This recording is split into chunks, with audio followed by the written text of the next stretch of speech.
हे friends, welcome back to my channel. This is 24 cute funny reaction. तो आज हम देखने वाले हैं कि कौन कौन से स्टार कौन कौन से जिले में रहने वाले हैं। मतलब कि इसका जो टाइटल है वो है जानिए किस जिला के रहने वाले हैं ये स्टार, और उनमें से कौन कौन आने वाले हैं आपको पता भी है। मतलब कि हम आज ये जानने वाले हैं कि भोजपुरी इंडस्ट्री के स्टार जो होते हैं वो कौन कौन से जगह से बिलोंग करते हैं। ठीक है, वही आज चीज़ हम देखने वाले हैं, क्योंकि मुझे भी नहीं पता है कि कहाँ कहाँ वो रहने वाले हैं। हालांकि मेरे फेवरेट हैं, मैं उनकी फैंस हूँ, लेकिन हम लोगों को कभी भी मतलब कि बहुत से लोग मेरे जैसे होंगे जिनको नहीं पता होगा कि वो स्टार कहाँ होते हैं। ठीक है, मतलब कि कौन से जगह में रहते हैं, कौन से जिले से बिलोंग करते हैं। तो आज यही चीज़ हम देखने वाले हैं और चलिए स्टार्ट करते हैं। इनमें वैसे पवन सिंह कहाँ रहने वाले हैं, खेसारी लाल यादव जी कहाँ रहने वाले हैं, यही सब चीज़ इसमें देखने को मिलने वाला है। चलिए गाइस स्टार्ट करते हैं, लेट नहीं करना है, स्टार्ट करते हैं। और स्टार्ट करने से पहले अगर आप मेरे चैनल पे नए हैं तो प्लीज़ लाइक शेयर और सब्सक्राइब कर लीजिएगा। जय भोजपुरी रउआ लोग से एगो निहोरा बाकी लाल रंग के सब्सक्राइब बटन के दबा के भोजपुरी फैंस क्लब से जुड़ जाए जा और एक घंटी वाला बटन के दबा के भोजपुरी के सब जानकारी बिल्कुल फ्री में मोबाइल पे पाई जा।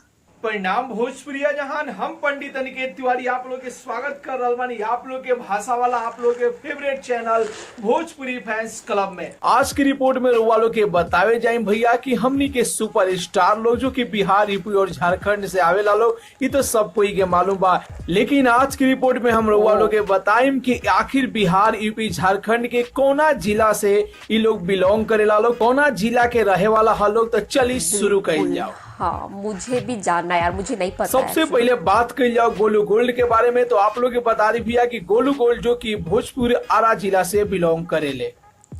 अब बात कर जाओ सिंगर विशाल गगन के बारे में। तो आप लोग ये बता दी भैया कि सिंगर विशाल गगन जो कि बक्सर जिला के रहे वाला हवन। अब रउआ लोग के बतावे जा रहल बानी सिंगर गोलू राजा के बारे में। तो आप लोग ये बता दी भैया कि गोलू राजा जो कि भोजपुर आरा जिला से बिलोंग करेले। अब रउआ लोग के बतावे जा रहल बानी भोजपुरी के उभरते हुए सिंगर जीजी तिवारी जी के बारे में। तो आप लोग के बता दी भैया कि सिंगर जीजी तिवारी जी जो कि भोजपुर आरा जिला के रहे वाला हवन। अब रउआ लोग के बतावे जा रहल बानी सिंगर अंकुश राजा के बारे में। तो आप लोग के बता दी भैया कि भाई अंकुश राजा जो कि सासाराम जिला के रहे वाला हलो। अब रउआ लोग के बतावे जा रहल बानी सिंगर धनंजय धड़कन के जिला के नाम। तो आप लोग के बता दी भैया कि सिंगर धनंजय धड़कन जो कि मोतिहारी जिला के रहे वाला हवन। मोतिहारी जिला से जिसे कि आप लोग फोटो देख रहे बानी भोजपुरी के सिंगर और एक्टर राकेश मिश्रा जी के। तो आप लोग के बता दी भैया कि राकेश मिश्रा जी जो कि भोजपुर आरा जिला के रहे वाला हवन। बहुत लोग आरा से है ना। अब रउआ लोग के बतावे जा रहल बानी भोजपुरी के सुपर स्टार सिंगर अवधेश प्रेमी के जिला के नाम। तो आप लोग के बता दी भैया कि अवधेश प्रेमी जो कि मोतिहारी जिला से बिलोंग करेले। मोतिहारी और अब रउआ लोग के बतावे जा रहल बानी कि डायमंड स्टार गुड्डू रंगीला कोना जिला से बिलोंग करेले। तो आप लोग के बता दी भैया कि गुड्डू रंगीला जो कि सिवान जिला के रहे वाला हवन। जिसे कि आप लोग भैया स्क्रीन पर देख रहल बानी सिंगर मिठू मार्शल के फोटो। तो आप लोग बता दी भैया कि सिंगर मिठू मार्शल जो कि मोतिहारी जिला से बिलोंग करेले, इनकर जिला के नाम है मोतिहारी। अब रउआ लोग के बतावे जा रहल बानी सिंगर गोपाल राय जी के जिला के नाम। तो आप लोग के बता दी भैया कि गोपाल राय जी जो कि बलिया उत्तर प्रदेश से बिलोंग करेले। बलिया उत्तर प्रदेश। अब रउआ लोग के बतावे जा रहल बानी सिंगर और एक्टर यश मिश्रा जी का जिला के नाम। तो आप लोग के बता दी कि यश मिश्रा जी जो कि गोंडा उत्तर प्रदेश से बिलोंग करेले। उत्तर प्रदेश। अब रउआ लोग के बतावे जा रहल बानी सिंगर और एक्टर चिंटू पांडे के जिला के नाम। तो आप लोग के बता दी भैया कि चिंटू पांडे जो कि अवध उत्तर प्रदेश से बिलोंग करेले, लेकिन फिलहाल में वो जिला के नाम बा अम्बेडकर नगर। अब रउआ लोग के बतावे जा रहल बानी भोजपुरी के सुपर स्टार सिंगर और एक्टर गुंजन सिंह के जिला के नाम। तो आप लोग के बता दी भैया कि गुंजन सिंह जो कि नवादा जिला से बिलोंग करेले। नवादा से। अब रउआ लोग के बतावे जा रहल बानी भोजपुरी के सुपर स्टार सिंगर और एक्टर अरविंद अकेला कल्लू के जिला के नाम। तो आप लोग के बता दी भैया कि अरविंद अकेला कल्लू जो कि बक्सर जिला से बिलोंग करेले। स्क्रीन पर जैसे कि आप लोग भैया फोटो देख रहे बन भोजपुरी के सुर सम्राट भरत शर्मा जी के। तो आप लोग के बता दी भैया कि भरत शर्मा जी जो कि बक्सर जिला से बिलोंग करेले। अब चली रहुआ लोग के बता दी भोजपुरी के मेगा स्टार रवि किशन जी के जिला के नाम। तो आप लोग के बता दी भैया कि रवि किशन जी जो कि जौनपुर के रहे वाला हवन, इनकर जिला के नाम है जौनपुर। अब रहुआ लोग के बतावे जा रहल बानी भोजपुरी आधुनिक फिल्म के जन्मदाता मनोज तिवारी जी का जिला के नाम। तो आप लोग के बता दी भैया मोहनिया वो जिला रोहतास जिला जहाँ से हम और रितेश दोनों आदमी हमनी के रहे वाला बनी जा। अब रहुआ लोग के बतावे जा रहल बानी भोजपुरी के जुबली स्टार दिनेश लाल यादव निरहुआ कहाँ के रहे वाला हवन। तो आप लोग के बता दी भैया कि दिनेश लाल यादव निरहुआ गाजीपुर उत्तर प्रदेश के रहे वाला हवन, इनकर जिला के नाम है गाजीपुर।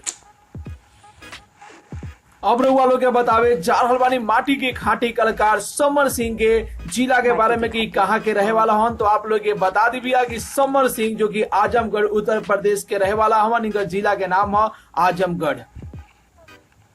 अब रहुआ लोग के बतावे जा रहल बानी भोजपुरी के सुपरस्टार गायक और नायक प्रमोद प्रेमी यादव के जिला के नाम। तो आप लोग के बता दी भैया कि प्रमोद प्रेम यादव जो कि भोजपुर आरा जिला के रहे वाला हवन। तो जैसे कि आप लोग फोटो देख रहे हैं भोजपुरी के अपकमिंग सुपरस्टार रितेश पांडे के। तो जी हाँ भी आप लोग के बता दी भैया कि रितेश पांडे जो कि मोहनिया वो जिला रोहतास जिला जहाँ से हम और रितेश दोनों आदमी हमनी के रहे वाला बनी जा। हाँ। अब रहुआ लोग के बतावे जा रहल बानी दबंग सुपरस्टार खेसारी लाल यादव के जिला के नाम। तो आप लोग के बता दी भैया कि सुपरस्टार खेसारी लाल यादव जो कि छपरा जिला के रहे वाला है, बिहार के। ओके। अब रहुआ लोग के बतावे जा रहल बानी भोजपुरी के पावर स्टार पवन सिंह के जिला के नाम। तो आप लोग के बता दी भैया कि पावर स्टार पवन सिंह जो कि भोजपुर आरा जिला के रहे वाला हवन। तो आज की रिपोर्ट में भैया हम रहुआ लोग के 25 गो से ज्यादा भोजपुरी के सिंगर और एक्टर लोग के जिला के नाम बताइनी। और एक साथ साथ आप लोग के बता दी भैया कि हम जिला के साथ साथ बहुत कम लोग के स्टेट के नाम बतैले बानी कि कोना राज्य के रहे वाला हलो। लेकिन आप लोग स्क्रीन पर लिखल देख सकत हैं। यदि हम सब कोई के राज्य के बारे में बताई थी तो वीडियो बहुत ज्यादा लंबा हो सकत रहे, यही सब आप लोग के खाली जिला के नाम बतैले बानी। और स्क्रीन पर आप लोग देख सकत हैं लिखल में आप लोग के दिखाई दे रहा कि कोना राज्य से बिलोंग करे ला लो। तो भैया आप लोग के रिपोर्ट कैसा लागल अपन राय जरूर ही कमेंट बॉक्स में बताई जा। और साथ ही साथ वीडियो के भैया ज्यादा से ज्यादा लाइक करी जा, ज्यादा से ज्यादा शेयर करी जा। और भोजपुरी जगत के हर छोट पर न्यूज जाने खातिर अपन भाषा वाला चैनल भोजपुरी फैंस क्लब के जरूर ही सब्सक्राइब कर लीजा। तो मिला था भैया अगला वीडियो में एगो नया न्यूज के साथ। तब तक के लिए बाय बाय, टेक केयर, जय भोजपुरी।